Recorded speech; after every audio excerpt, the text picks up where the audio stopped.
This is J. Krishnamurti's first public discussion in Sanand, 1968.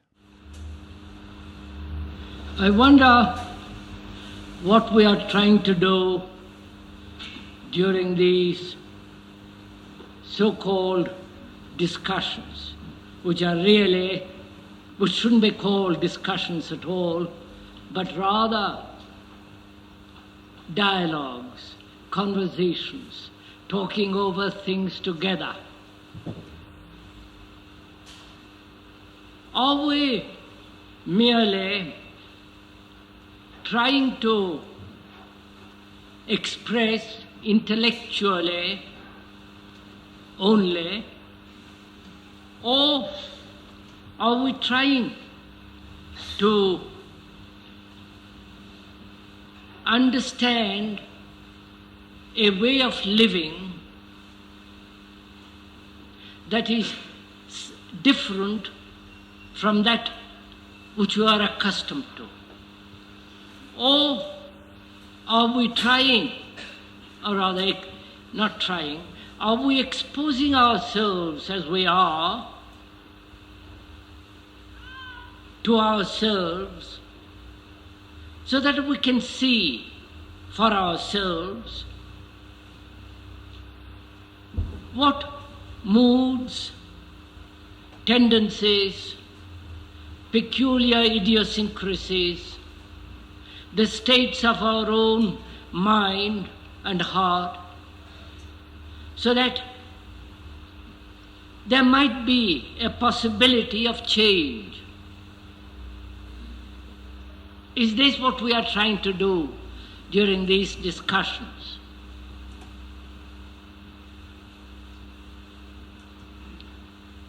If we are trying to do this, and I hope we are, that is, to explore into ourselves, to see what we are, not according to any specialist or a philosopher or an analyst, but actually as we are.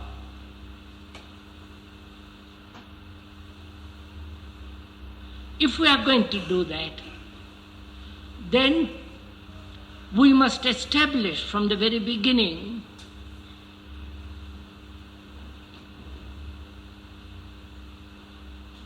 a communication between ourselves.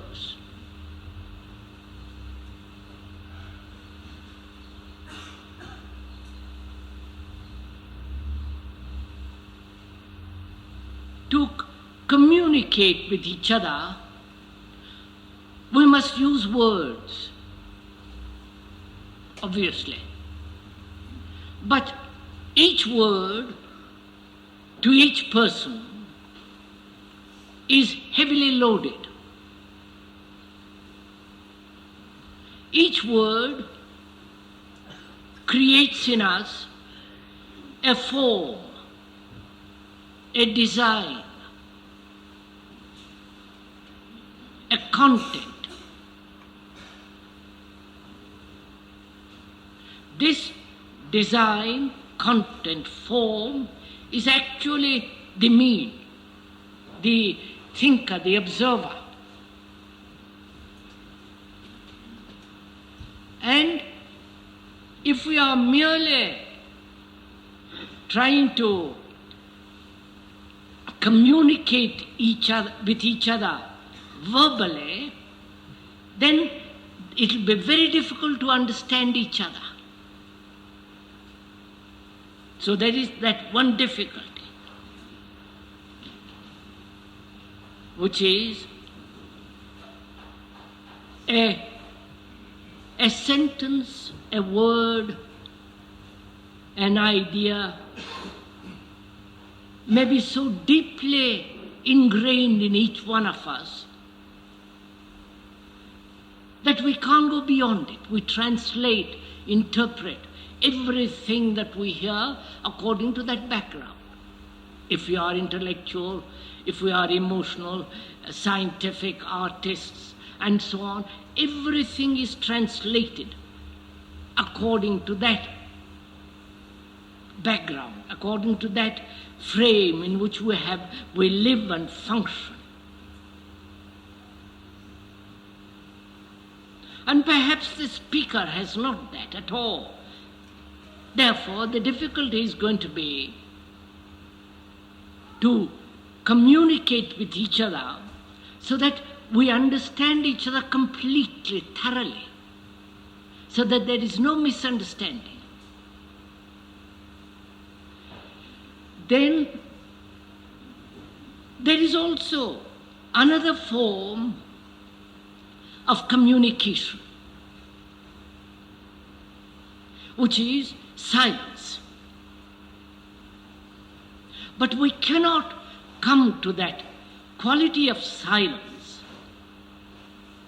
whose nature and structure is quite peculiar, if we do not establish between us a communication which will not lead to misunderstanding. So we have this problem, to communicate with each other, first verbally, so that the words don't become a barrier, rather they help to clear up our understanding of ourselves. That must be first be established between us. Then there is a form of communion which is non-verbal,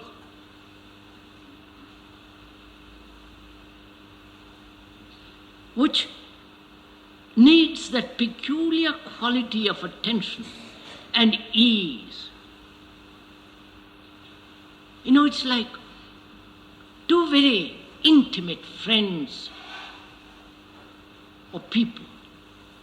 They don't have to say very much. They don't have to go into long, complicated explanations. They understand each other in that very silence in which there is a communion of friendship, affection, an exposing of oneself to the other, in which there is affection, love. So there are these two issues. First, we must understand before we can go into the things that we are going to talk over together, whether it is at all possible to establish a communication in which there will not be the slightest misunderstanding. When the speaker says 2 plus 2 make 4, you don't make out of it 5. Or when you say 2 and 2 make 4 and I don't make it into 6. So we must, both of us, establish that very clearly and very definitely, so that we don't get confused in the form, in the design, in the content of the word. When that is very clear, then we can go to the next dimension, which is to commune with each other without word, so that there is an empathy, a feeling, a sense of closeness in which there is no barrier. Can these two go together at the same time? Not the one first and then the second, or the second first and the other. If we could do this, that both of these operate at the same time,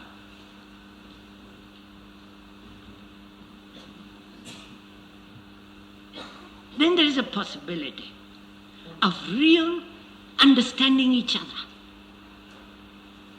That is, understanding our problems, our daily struggles, sorrows, conflicts, despair, loneliness, irritation, anger, hate, and all the rest of that.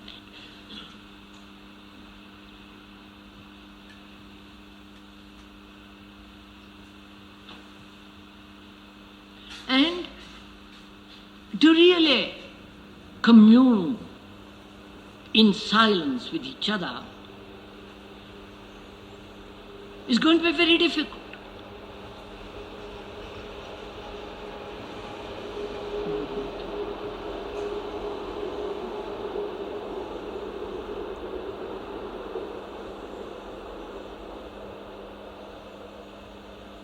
Because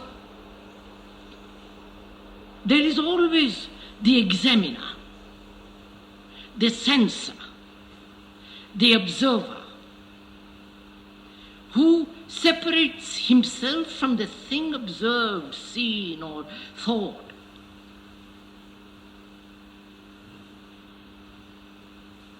And when there is this division between the observer and the observed, communion with the observed comes to an end. So that's going to be one of our major difficulties. To listen to each other without the listener.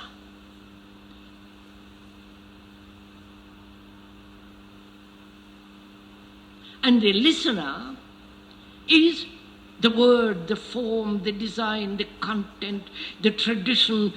Who is the me, the ego, the traditionalist, the habitual entity who functions in a routine? So can we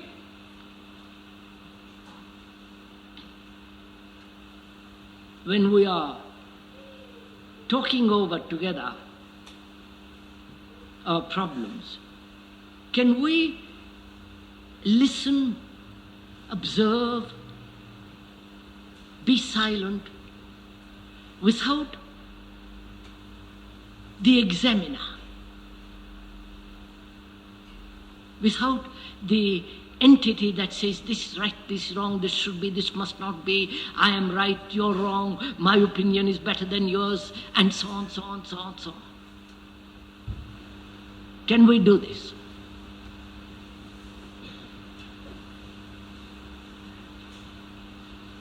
So that we see, you and I, the same thing at the same time with the same intensity.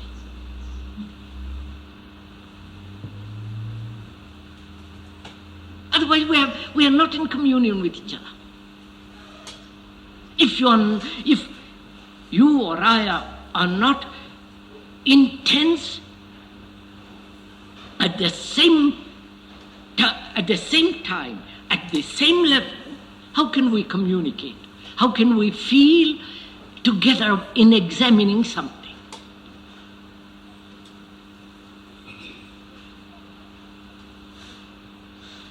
So we will try. We'll go into this as we go along. So, having said that, and I hope it is somewhat clear, and we'll make it clearer as we go along, what shall we talk over together? Just a minute, sir.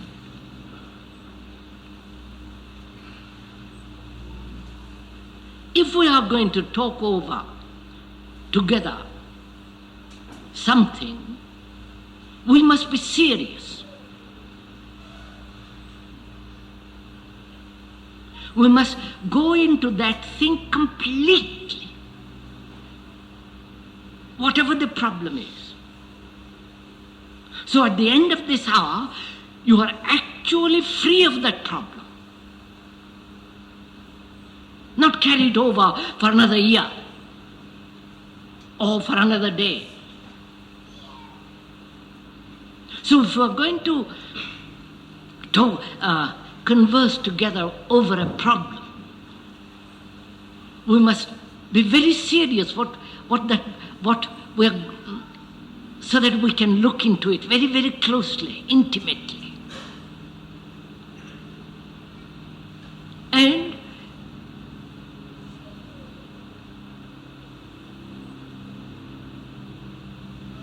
intellectually, to examine a problem has no validity at all.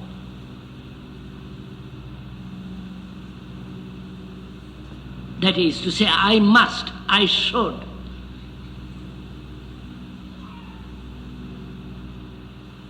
The ideological nonsense is the invention of the intellect. And if we're going to talk over together at that level, at the intellectual, verbal level, then it is not worth it. It has no meaning, as far as I'm concerned. So, if we are going to talk over together any problem, any human, psychological, inward problems, we must be very clear that we are not offering opinions, judgments, evaluation. We are actually examining, exploring. And if you cannot explore if you offer an opinion, what you think it should be, or what it must be. You can only examine when you are looking very closely, attentively, with your heart, with your mind, when you give yourself to look.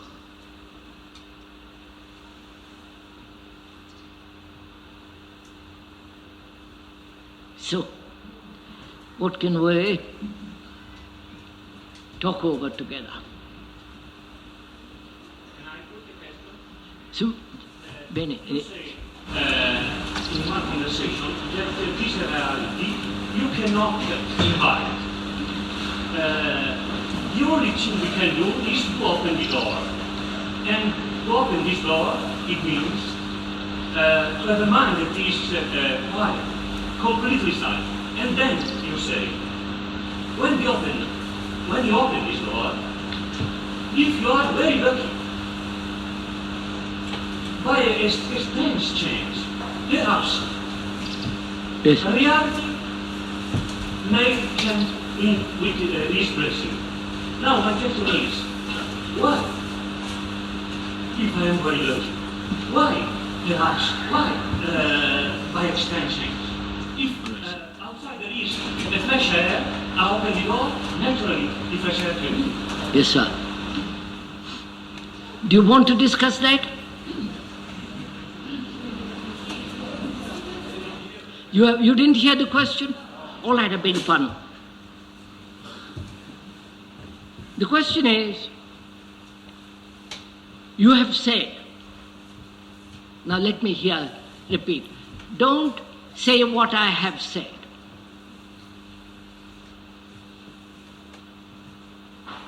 Let's forget what I have said. Because there is no authority here. It's no good saying yesterday you said that, what the devil do you mean by it? What we are trying to do is not to repeat or say, please explain what you meant by that. You have your problems, not what I said.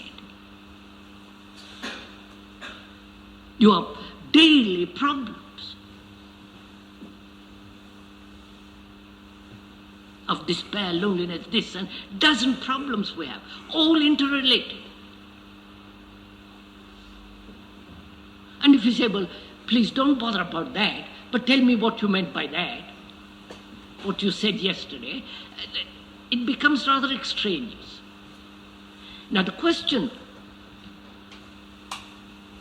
was, you said all that one can do is to leave the door open. That is, work and leave the door open. And then perhaps truth or reality can come in, perhaps, if you're lucky. Why do you say perhaps and if you're lucky? If you leave the door open, if there is fresh air outside, it come in. That is the question. Do you want to discuss that?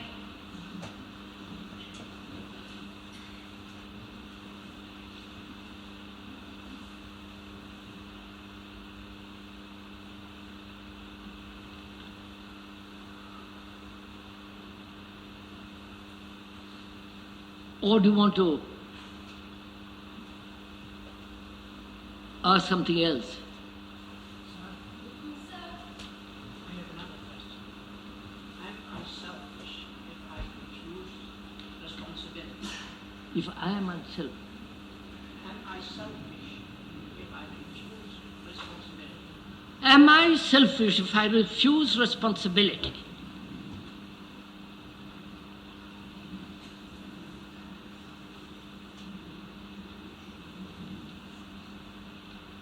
We talk about two things: children, as regards education, teaching, and as regards parenthood and raising children.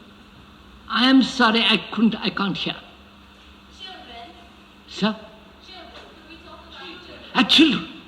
As regards the formal education and teaching, and also as regards the matter of parenthood and bringing up the children. I'll answer.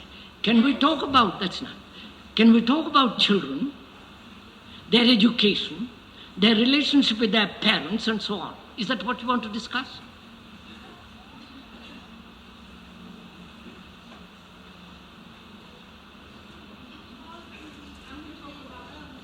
What?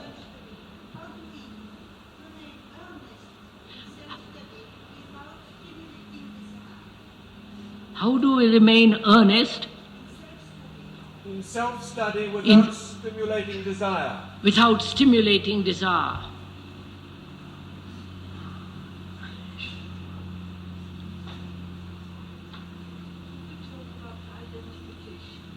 Could we talk about identification? No.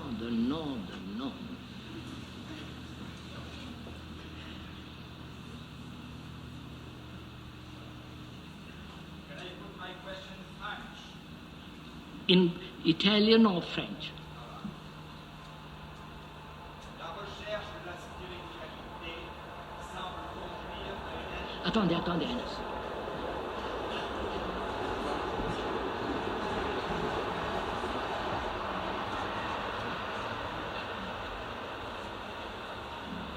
La recherche de la spiritualité semble conduire à une indifférence. Yeah.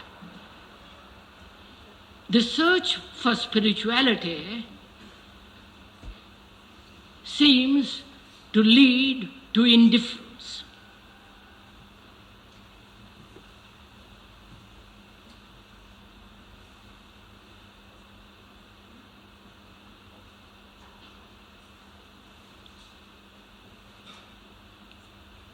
I'm rather stuck.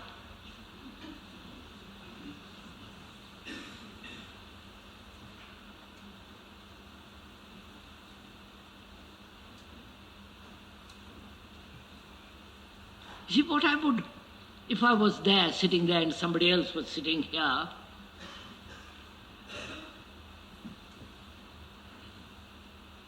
I would like to know, I would ask him, how to live rightly. How to live. What is involved. Because what is involved in our life is such chaos, such contradiction, the intellect in one direction, activity in another, feeling another, thought in another, all tearing at each other. We are broken up entities. And I would say, look, to him who, if I was there and somebody else was here, I'd say, look, I know this. I'm fully aware of this. How I behave in the office, at home, and so on. All contradicting each other, inwardly contradicting, broken up. How am I to live a life that is complete, whole, full? Isn't that what you want to know also? I know.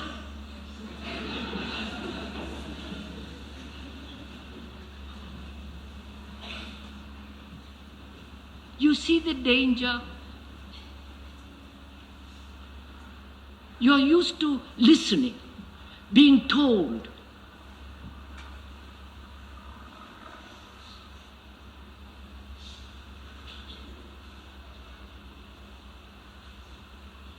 Why didn't you ask me that?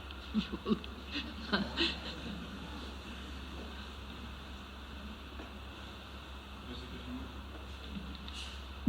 is completely impossible to ask this question really, because at the very moment you ask this question, you accept the authority of one or maybe 500 people who understand it.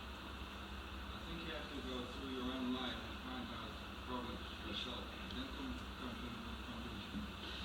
You have to go through the problems of your own life and come to conclusions. You see, sir, again, I have a horror of conclusions. Because conclusions are a pattern according to which I'm going to live. But leave all that aside. Would it be that what we just now stated to be the real issue, would you be interested in that to talk over? Don't say yes casually, because it may, if you go into it very deeply, it may revolutionize your life and you may not want it. You may never go to the office again. Or you may, I don't say you will, or you may do something which is real and therefore may be tremendously revolutionary.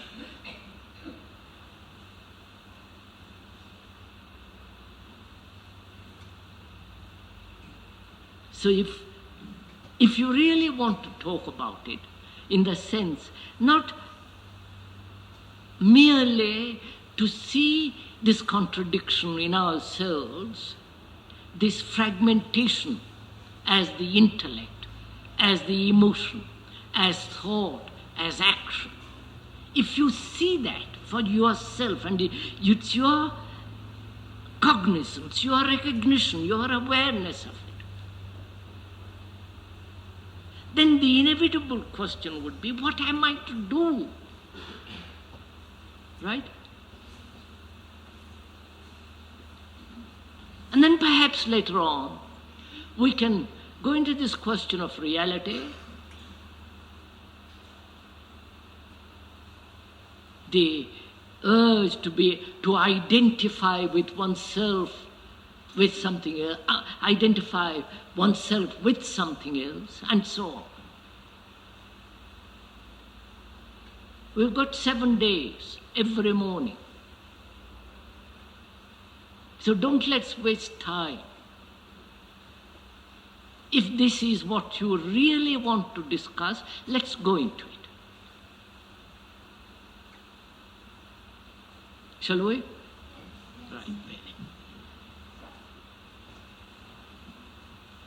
First of all, am I sitting there, am I aware that I lead a fragmentary life? Aware, conscious. No, don't give awareness a tremendous significance. Just keep it at its lowest level. Do I know that I lead a contradictory life?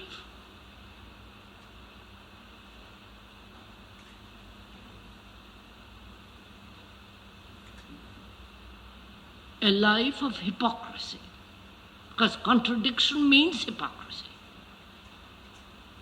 You may not like that word. I do say one thing, do another.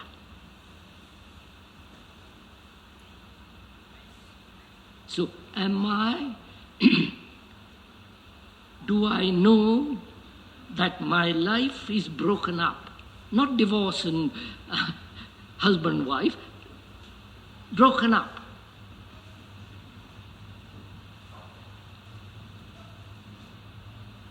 Right?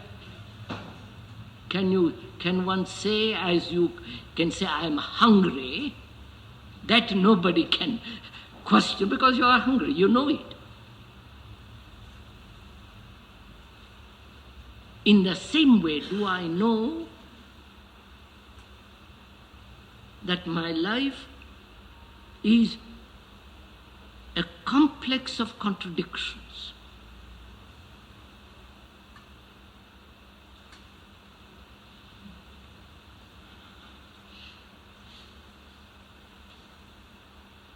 Or you know because somebody tells you that your life is contradiction.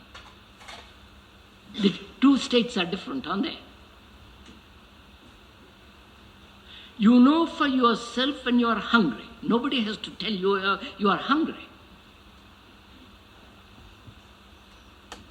In the same way, do you know for yourself that your life is contradictory? Love and hate, anger, all contradicting. A dualistic existence.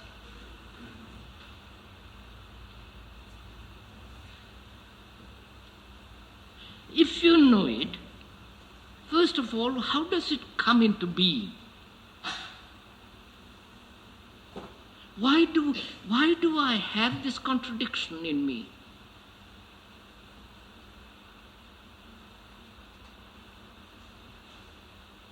Is it natural and therefore I must accept it?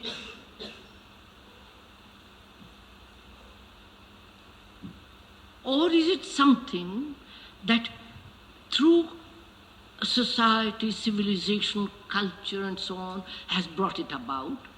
Or my own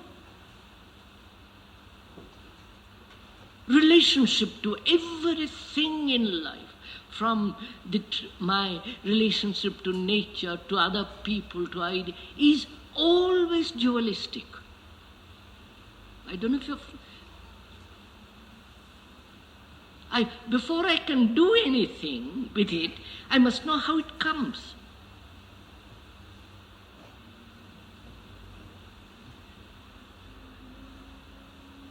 I say I love my wife or husband, and I dislike so many people, I hate somebody. There is immediately a contradiction. I want to tell the truth and I lie because I'm afraid. In that there is a contradiction. I want to fulfill, express myself, and I can't. Or I express myself so badly that it creates misunderstanding. And then there is, out of that, there is a fear, there is anxiety, and so on. And then there is the good and the bad. The pattern which I have been following for years, and I'm afraid to let that go because I don't know what will happen. So I live a contradictory life.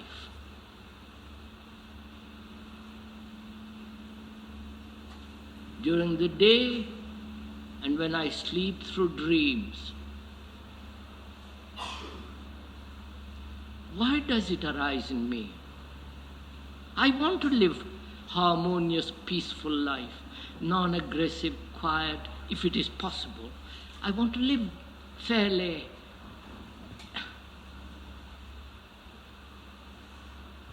without too much ugliness.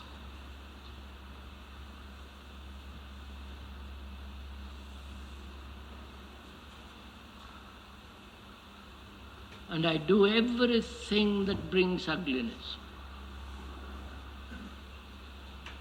Why?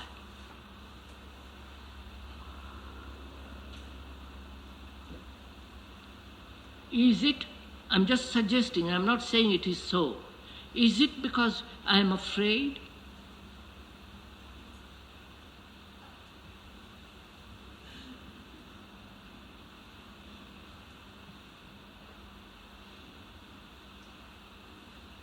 Because I am afraid,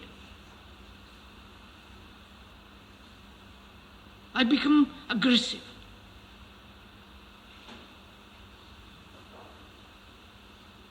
Because I'm afraid, I'm not free to say, yes, this is a lie.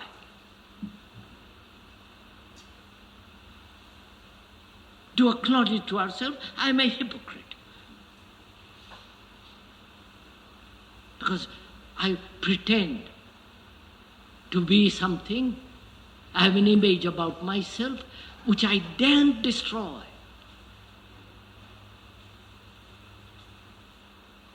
Is it I'm frightened? Fear of insecurity?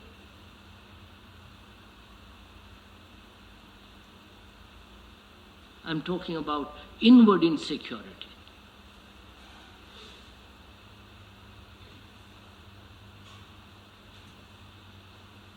What do you say?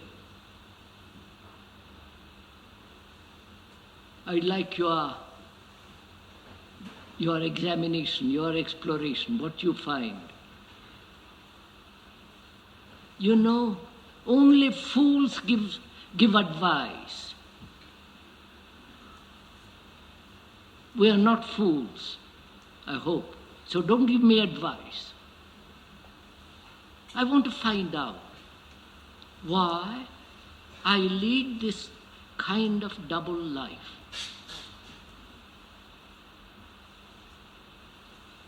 With all the complexities of double life. Hypocrisy, neurotic states, isolating myself from others, and so on and so on.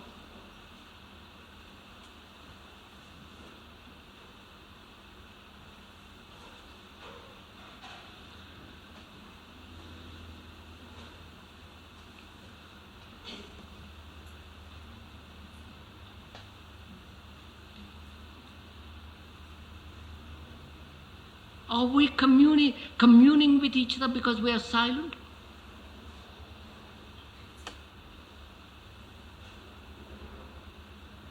Or you are silent because you are looking, right? Right?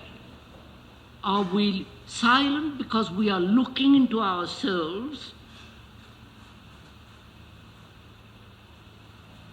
Or we are silent because we have understood or seen this contradiction, seen it without reacting to it yet. And therefore, seeing is silence. I wonder if you get it.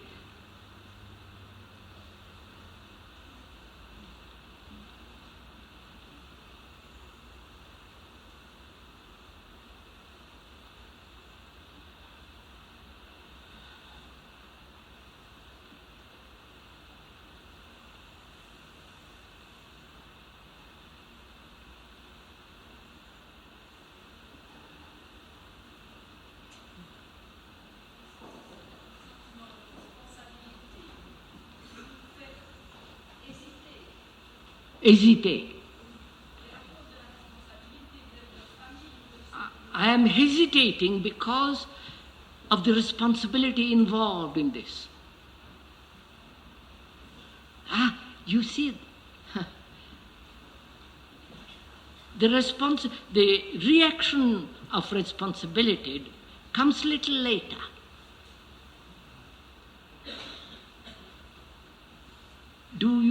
Do we together, because we are silent, see what is taking place in us?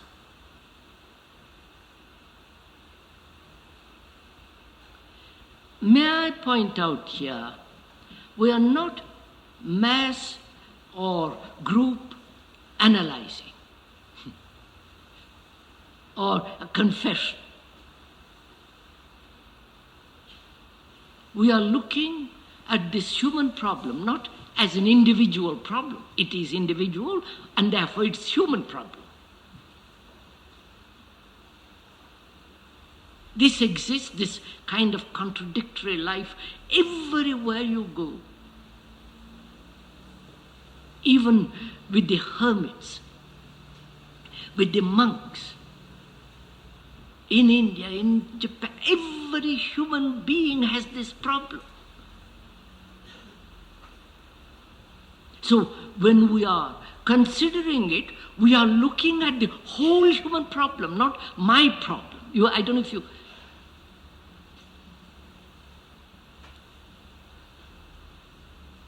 When you reduce the whole problem as my problem, you make it very small.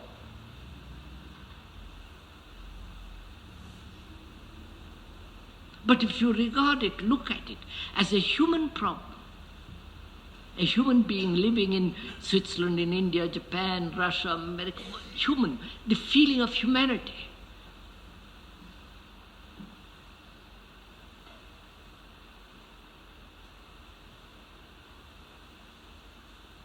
Then perhaps in that looking, we may communicate with each other at a different level.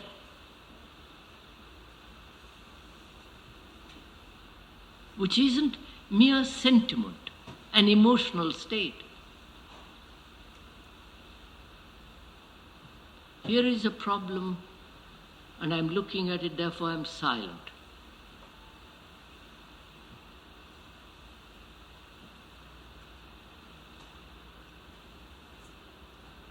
And what you say out of that silence will have meaning.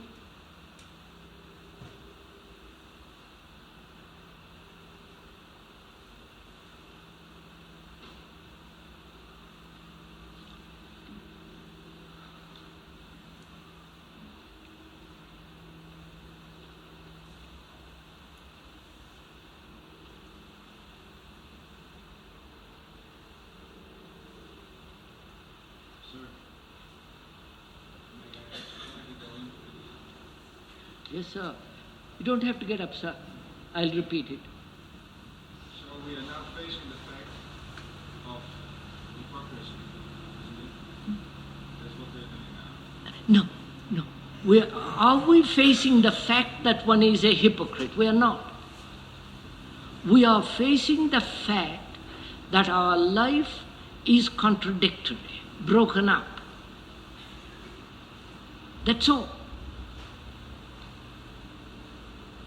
The condemnation or the justification comes after, saying, it is a hypocritical action, it is a right action. But before you react to what you see, do you see it actually as it is?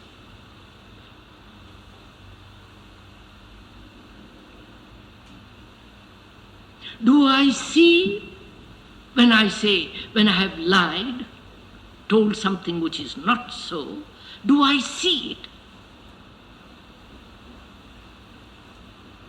And therefore, if I see it, what happens? This is where it's important. That's why if you don't mind, that's why I'm insisting on this.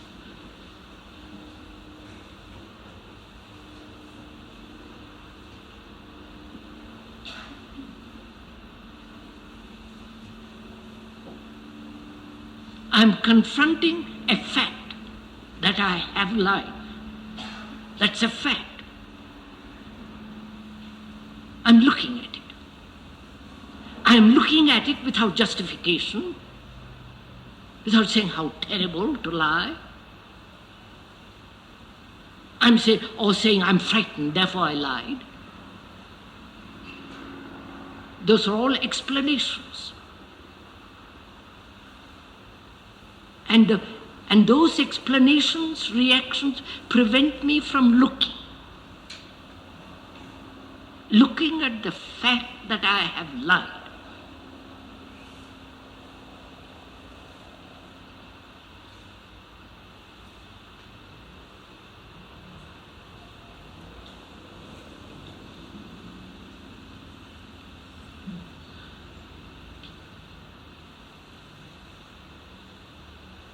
So when I look at that fact, or the fact that my life is contradictory, looking at it, what is the relationship between the observer and the thing he's looking at?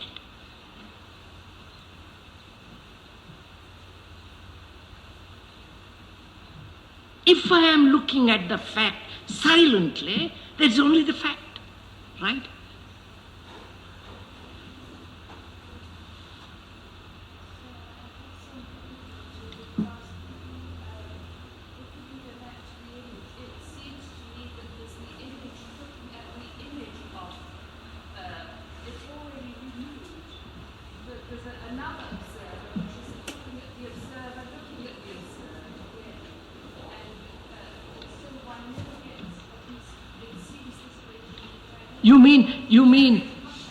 You mean there is always a superior observer?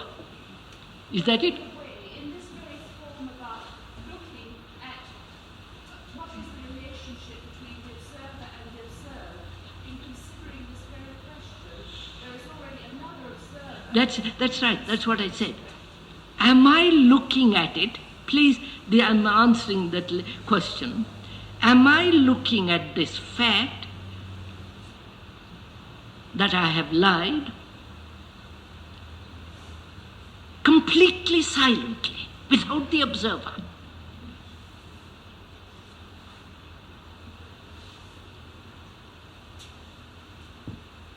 Not a superior observer or a series of observers, but looking at something without me interfering with it.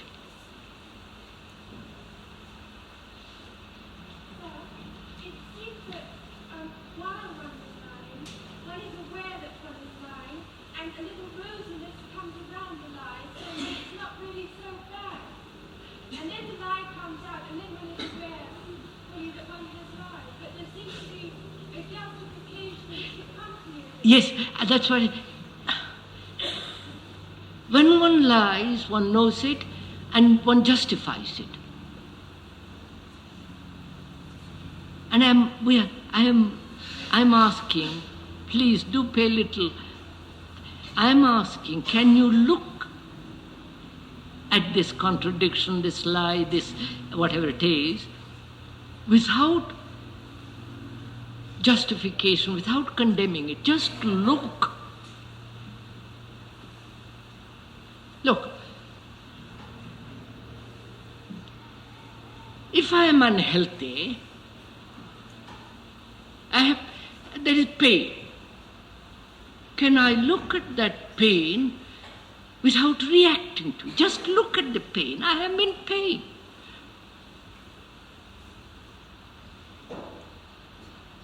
Not say, how am I going to get rid of it?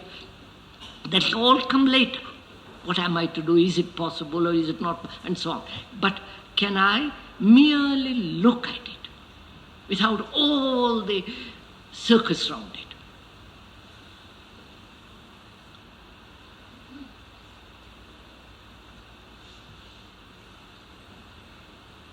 Can I look at my pain completely silently? Oh.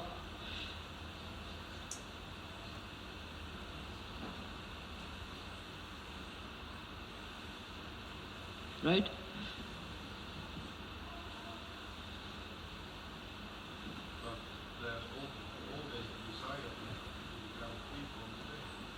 There is always the desire to become free from the pain. Can you? Understood. These are obvious facts. But I'm asking something impossible. If you can go beyond the impossible, as we were saying the other day, then you will know what to do with the possible. Right?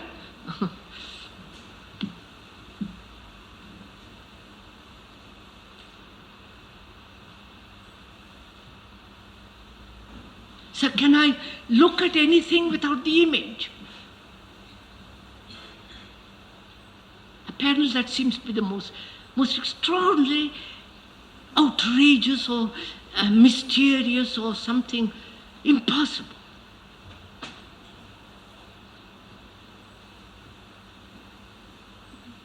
Look, sir, a scientist looks in his lab from a very objective, non-sentimental, non-subjective point. He looks at it. That's not what we are talking about.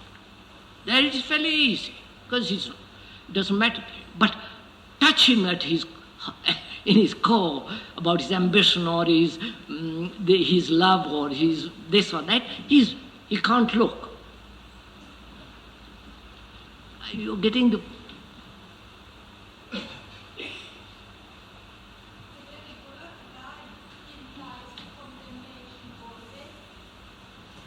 Come on, madam.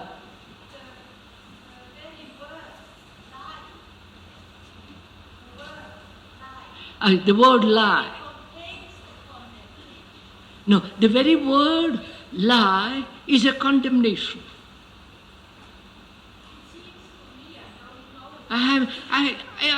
No, it is not a condemnation. I've just told a lie. I want to hide something which I don't want you to know. I don't condemn it. I say, yes, I've lied. Though the word is associated with condemnation and so on, so on, so on. I don't associate it with condemnation. I say, yes, I've lied. My skin is brown, full of stop. I don't say, my God, I wish it were whiter or pinker or blacker.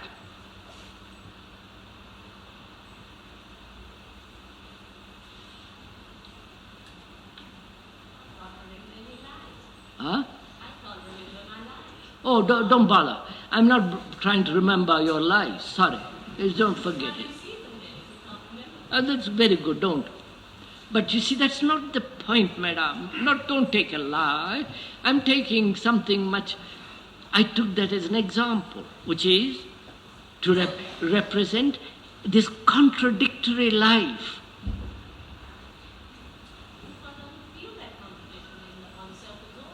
Oh, then very good. Then it's finished.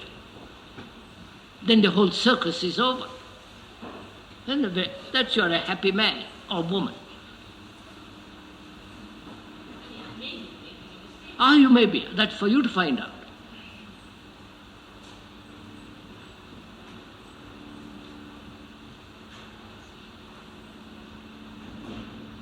So, may I ask a question? Because we don't seem to getting much further.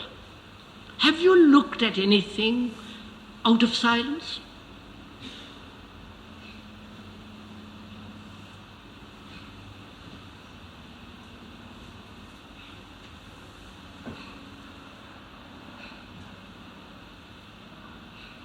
You are looking at this speaker.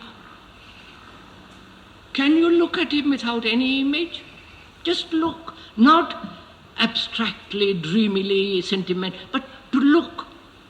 To look means attention, care, affection, to look. And therefore, to look means silently.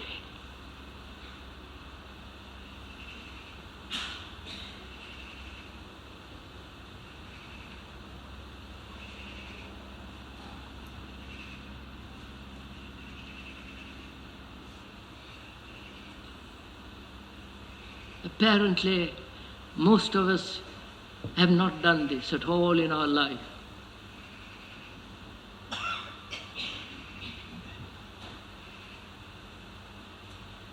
Now, if you are not silent, how can you commune? Commune with this contradiction. You understand? I can look at this contradiction in my life and say, how terrible, I must get over it, I must find some way of unifying all this mess, all this contradiction, all this fragmentation, and so on. That is, I'm looking at this fragmentation with a lot of chatter,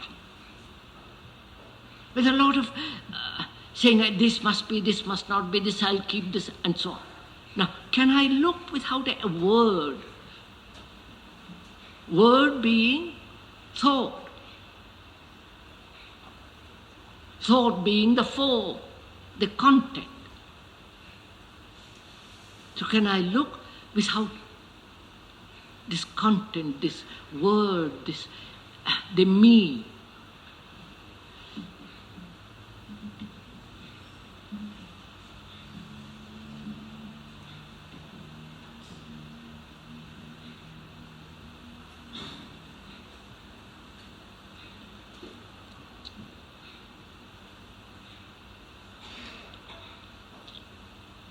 Please, this is very important to understand this before we proceed any further.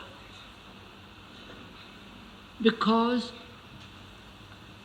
we can verbally communicate, explain in detail, over and over again, point out, verbally, intellectually. But that doesn't solve any problem. That doesn't solve my contradiction or your contradiction. So can we step out of that habit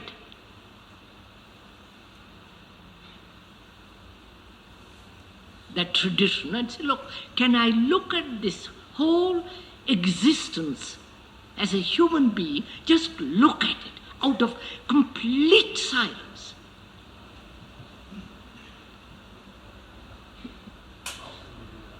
Huh? How can we do it? Now wait a minute.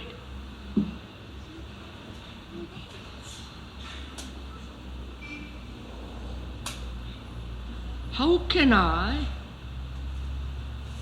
look at this problem silently? How?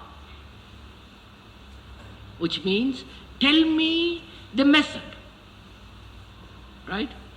Tell me a way. So, a process, right? Step by step. Isn't that? That's what's implied when you say how.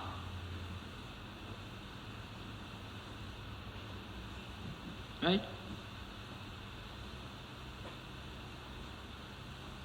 First of all, is there a how? We have accepted that there is a how, that there is a way, there is a method. And you say, please tell me. That is the habitual, traditional way of saying, tell me what to do, step by step, and I'll follow you and do it.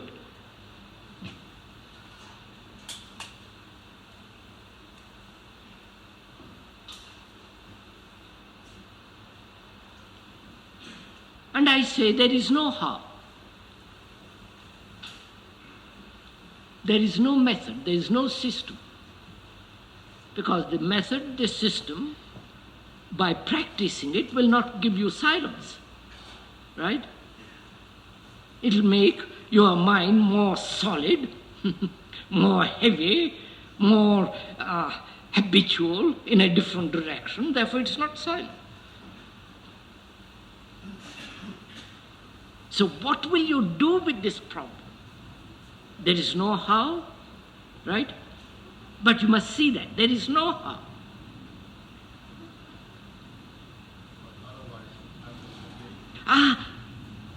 Otherwise it happens occasionally. Does it ever happen at all? To look at something silently, to be in communion with that thing you're looking at.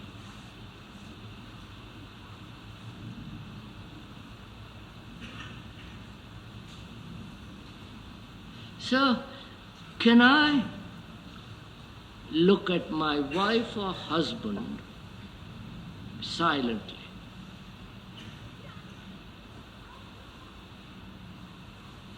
Without the image which I have built about her or about him?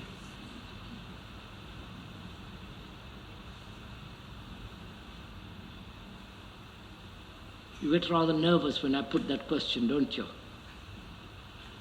Huh? Huh? Because she has not done, we can answer if I can. Have you? What I know that I can do. I said, sir, have you ever done it? I said. Have you ever looked at another without an image? Not a stranger, not somebody who passes by, but at your wife, husband, friend, your boss, the specialist, so that you are in communion with that person who is also chattering, has got lots of images.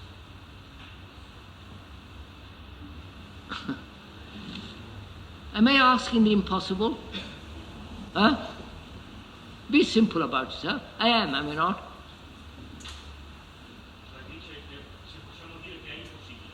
Ah, bene. He says, yes, it is impossible. No, lei ha chiesto, dobbiamo dire che è impossibile. Sì, È una domanda. sì. Non sappiamo rispondere. Ah, Possiamo dire, io non ho avuto quell'esperienza. Non ho mai guardato dal silenzio nel modo in cui stiamo dicendo. Questa è l'unica cosa che posso dire. bene. He says, I have never done this. I've never looked at anybody, intimately, with whom I have a certain relationship, without an image. To me, it's almost impossible.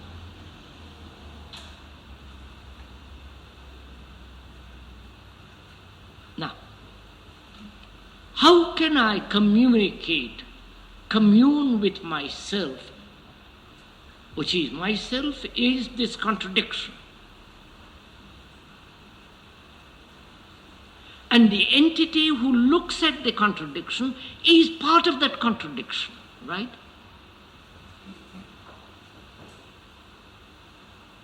So when the entity that is looking at this contradiction is himself part of that contradiction, there is no way out.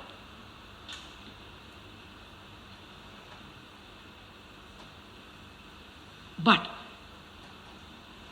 can there be an observation without this entity who is part of the fragment? Doesn't he have the freedom to start with? Is the silence that you say is prerequisite to looking? Is there not the same freedom that would be the result of looking? No, sir. I'm just asking, can you look at something? I'm sorry to repeat this everlastingly. Just to look without all the circus about it.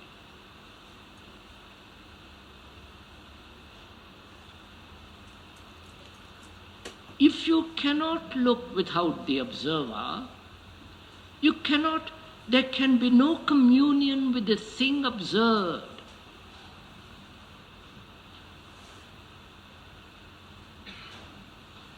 If I have an image about my wife, and she has an image about me, the communication is between these two images,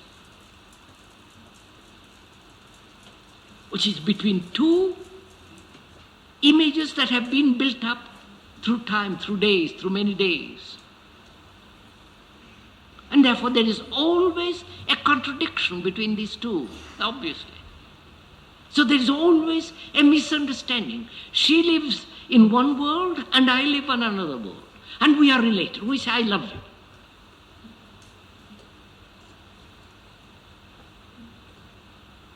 And to commune with her means I must look at her without any image. And I may not want to, that's a different point. I may not want to commune with her. She's a bore. Or I might be a bore to her. So I have this facade.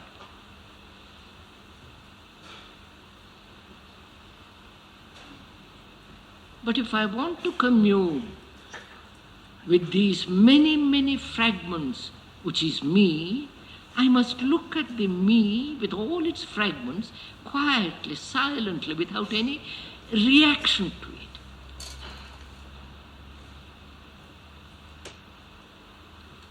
Is this getting rather boring, this repetition? I wonder. You're too easy.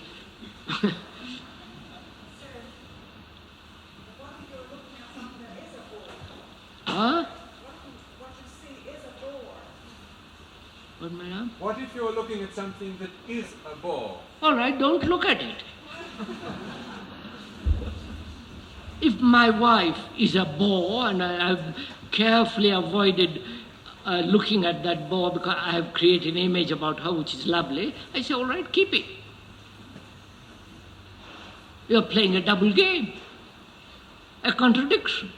If you love that, keep it.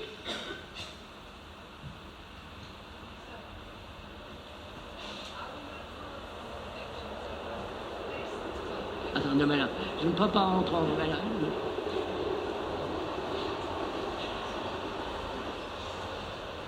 But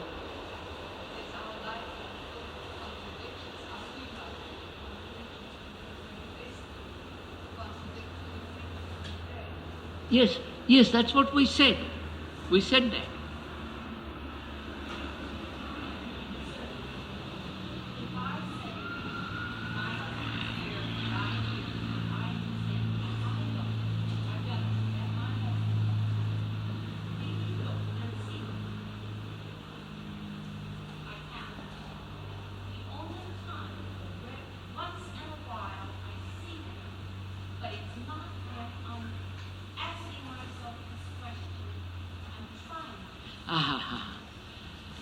I see my husband as he is, sometimes, without the image.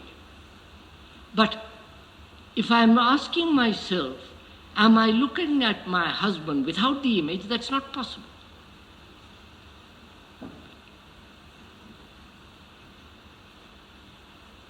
Oh, you're gone. I'm sorry. Don't take the poor husband or poor wife. We are looking at something else much more nearer, which is in your own mind, in your own heart.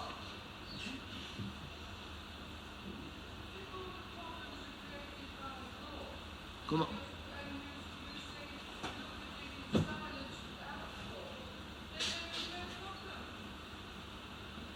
If a problem's created by thought and you look at it in silence without thought, then there's no thought, therefore no problem.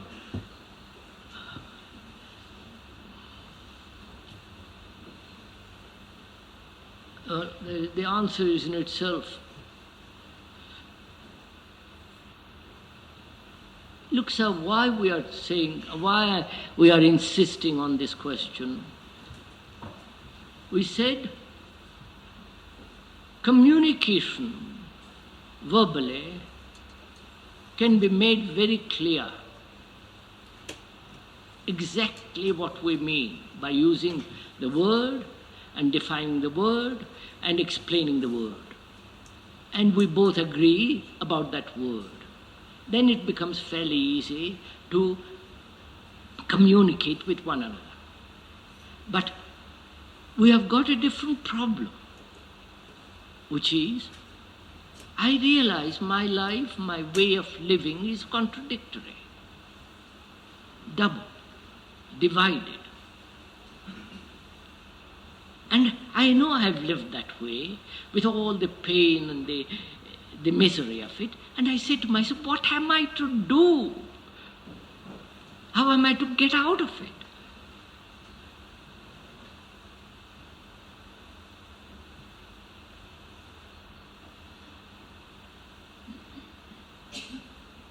And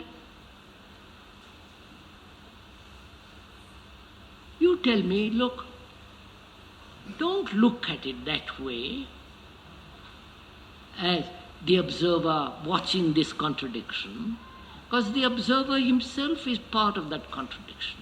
So there is a different way of approaching the problem. That is, look at it, if you can, silently. Like two friends, very intimate friends. They can be very quiet. They have their own problems. And in their quietness, in their silence, some other activity takes place which may solve this problem.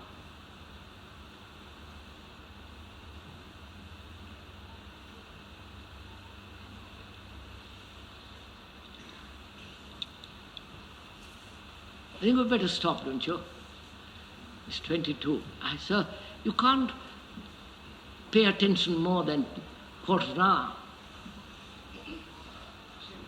The rest...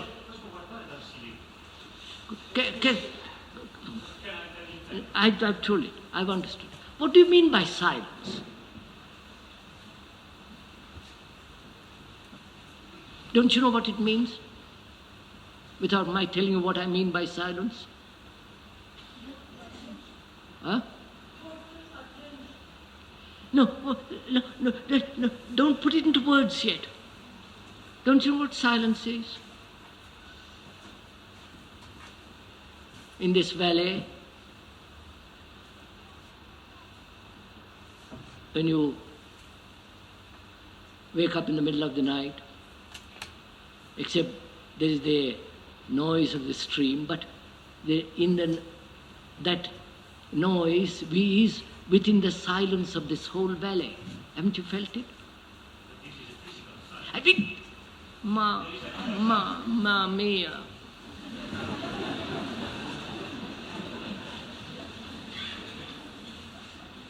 This is physical silence. Have it. You know what physical silence is?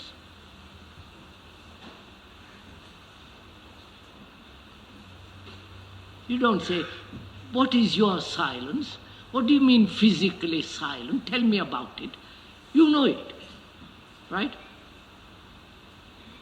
You walk in the woods, and everything in the evening is very still.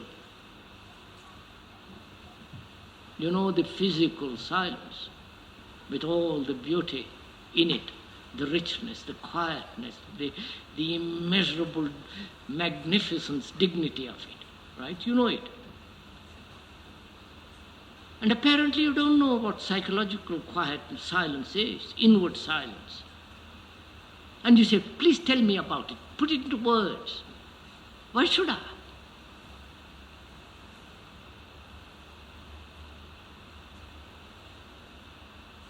Why don't you find out for yourself if there is such silence?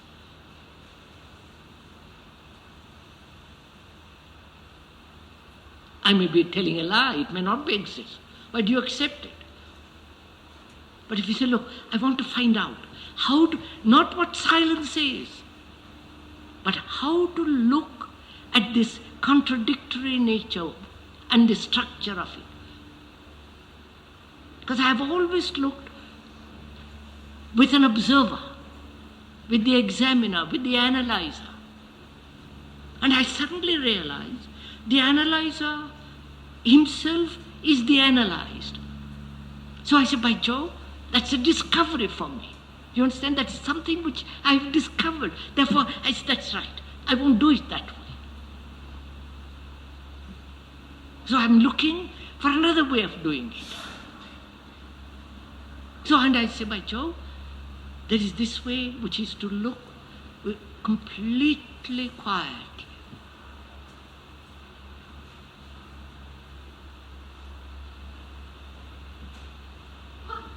Can I look at my pain, the toothache, without rushing immediately to the doctor, taking the pill, going through all that excitement and fear? Can I look at that pain quietly, silently? Not say, it's my pain, my God, what am I to do? Haven't you ever done all this? No?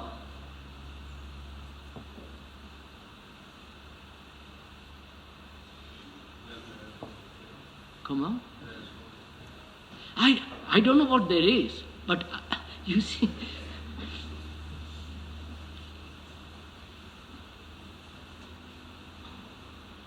you mean to say, sirs, you have never looked at a flower silently?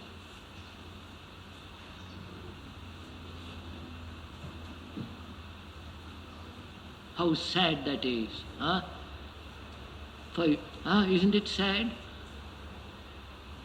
that you never look at anything out of a full heart?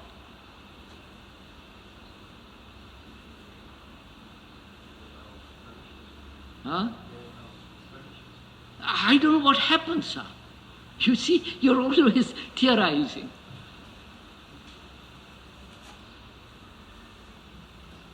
You always give it a clenched fist, don't you?